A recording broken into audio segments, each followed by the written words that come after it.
Welcome back to the Beginner's Guide. This is The Trouble with Bubbles.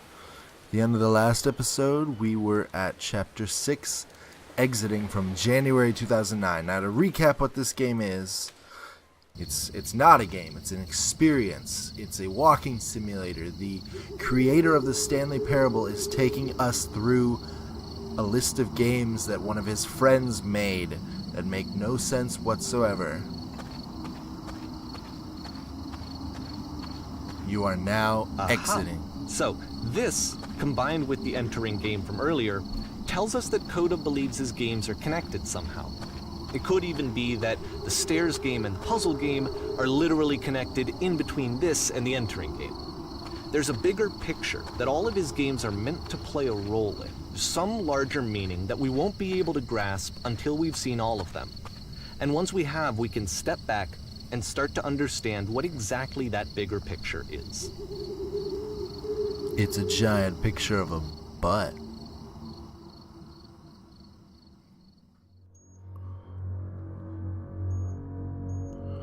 Whoa, bright now. Alright, let's go check out this house. Let's talk about video game development for a second. Every video game runs on what's called an engine, which determines what the game can and cannot do. So in other words, the engine is a set of tools for game development. The Streetwise Fool. To make all of these games, Coda is using an engine called Source. Like all engines, Source has certain things that it does well, and it has certain things that it does poorly. One of the things that it does very well is boxy linear corridors. That's why so many of Coda's games are set in these large, flat, empty rooms, is just because he's working with what the engine does well. What about this? How do you explain The tools available this? to the creator shape what kinds of creative work they're going to end up making. You might consider paying attention to the architecture in Coda's games, to notice how they seem to stem from an engine that's very good at producing linear, boxy corridors. Yeah, I see something. I think there's something at the bottom of this. Oh, I found stairs. Interesting.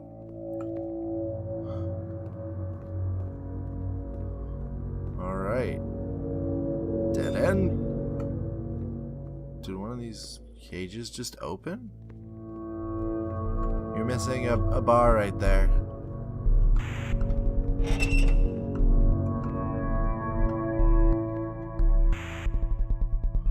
I hear what sounds like a cage, but I don't see any. Well. Whoa! Holy crap, now I'm in an elevator. Is this a prison? Do you not want me to go that way? This What? prison, funny enough, in Coda's original design, the doors stayed shut for a full hour before letting you go. If you don't mind, I think we're gonna skip that. Yeah. Oh, we're going back This down. is something that he and I used to argue about a lot. You know, whether a game ought to actually be playable, whether it means anything if no one can get through it. And I would always defend that, you know, all this work goes into the game, why not make it playable and accessible? And so we just got into heated arguments over it, and there was one time that after one of these conversations, he went home, and a day or two later, he sent me a zip file entitled Playable Games that was full of hundreds of individual games, each of which was just an empty box that you walked around in and nothing else. Believe me, I played every single one of those just to find out if there was like a gag hidden somewhere.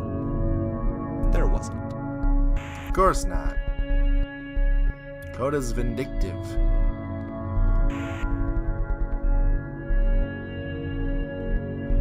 Some people might not like this style of game, but I find this very fascinating. The 3 dots are back. I saw those 3 dots before. Ooh, ouch. Hey, the puzzle door. again, with the exact same solution as the last time. There's still no clear indication of what makes this puzzle so special that Coda is going to return to it over and over. But I promise I'll share with you my interpretation very shortly. How shortly is shortly? I wish I could run. I'm not going very fast. Listen, listen, listen. Speak. Here, Coda begins using a kind of dialogue system that he fashioned out of the engine's chat capabilities. Use the 1, 2, 3 buttons on your keyboard to respond. Yes, there was a world stamped with whiteness. Yes, there was an enormous prison I spent hours in. Yes, there were these floating colored blocks. Oh, you there. You come from above. What was up there? Yes, enormous prison. That's the world above. You've been there. Now, this is important. Did you have to get through a puzzle with 2 doors and switches? Yes, I did. It was literally the last thing I did before coming here.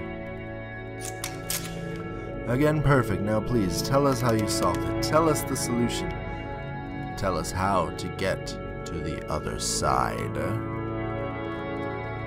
Trust me, you don't want to go over there. Oh no, but I do. We do. We need to get there. Do you understand? This is the most important thing in the world. We have to escape the prison. There must be an ending. I promised something else that I didn't get to read quickly enough. Because it hurts my head. And another puzzle. Hello, how did you get here? Was there a puzzle you had to pass through? No, I've been here the entire time. I suggest you go and see the puzzle sometime. It's not meant to be solved, but you can sit in the blank space in the middle. What? Okay, what happens if I solve it? Not sure, but if you have any suspicion, what you find won't be worth what it takes to get there. You have another chance to solve it soon. Hey, I got them all that time. I was able to read them all quickly enough. And so we make one last descent down to the final floor of the level. Takes an hour to get there.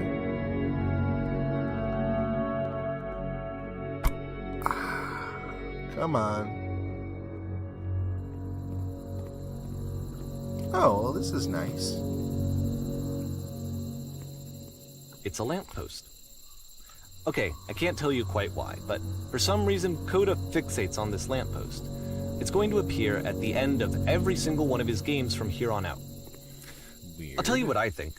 I think that up to this point, he's been making really strange and abstract games with no clear purpose, and maybe you can only float around in that headspace for so long. Because now he wants something to hold on to. He wants a reference point. He wants the work to be leading to something. He wants a destination, which is what this lamppost is. It's a destination. We're going to see it in the work as well. His games are just going to become a lot more cohesive, a lot more fully developed, with more of a clear idea behind them. And as we go, that idea will get clearer and clearer and clearer. Clearer? Oh no, it's dark.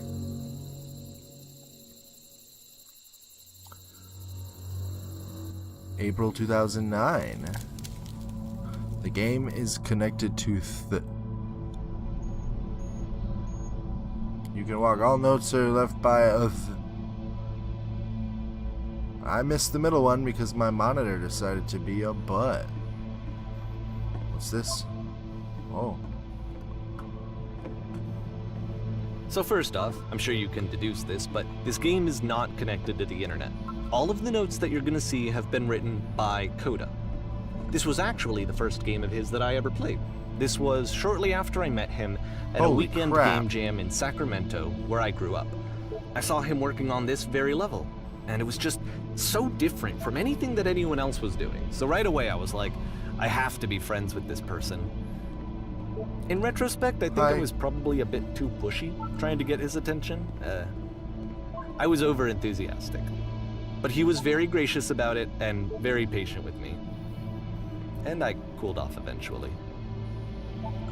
Feel free to skip over any of these notes if they're not doing anything for you. Nothing extra is going to happen if you read all of them. Aw. Either way, to me they convey a sense of loneliness. I see this person who's filled with thoughts and feelings and beliefs and has no way to express them except as scattered and unheard voices in a game that wasn't meant to be played. Oh, it's gotta get out over here. That was a lot of words. But it's ironic, isn't it? That in playing this game and seeing how alone Coda often felt, that we get to know him better and actually kind of connect with him. And I have to be honest with you, this idea is really seductive to me. That I could just play someone's game and see the voices in their head and get to know them better and have to do less of the messy in-person socializing. I could just get to know you through your work. I think this is why I always liked Coda's games so much, is because it felt like they let me have that connection. I felt as though he was inviting me personally into his world. And then I feel less lonely too. Misery. Misery loves company.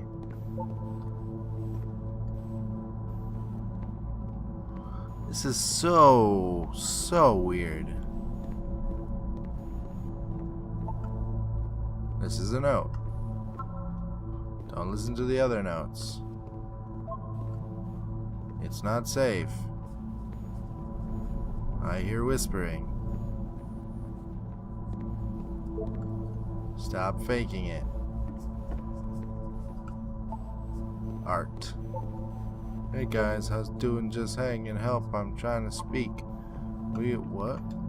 We will all die someday. Stop pretending you're other people. It's about how this game is pretentious and you all suck. I'm a little confused. Oh, we're losing textures. Well, now I'm here. Yeah, we're all here now. Ooh, texture's gone. There must be a reason for it, though. A terrible secret. He kept it well. I beat the game. More room? At the end of this level, we're going to see the puzzle again. And here, I'll tell you what I think the puzzle means. Each of these games represents an idea that was on Coda's mind at the time that he was making it. And the puzzle is a way of closing the door on a previous chapter of his life before moving on to the next one. In each of his games, after exploring a theme that, he might find difficult, Coda can then place this puzzle that he knows has a reliable solution, he understands exactly how it works, and so it gives him a simple mechanism for moving on. And because there's this dark area between the doors, a space between spaces, before you move on, you get to pause.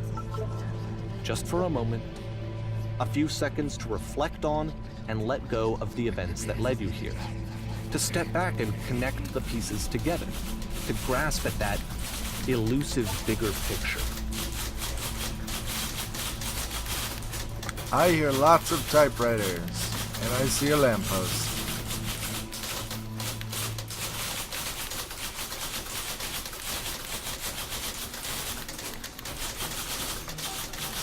Are you there? Please say something. I don't need you. Please speak. Speak. Speak. Speak. Speak. Speak. Speak.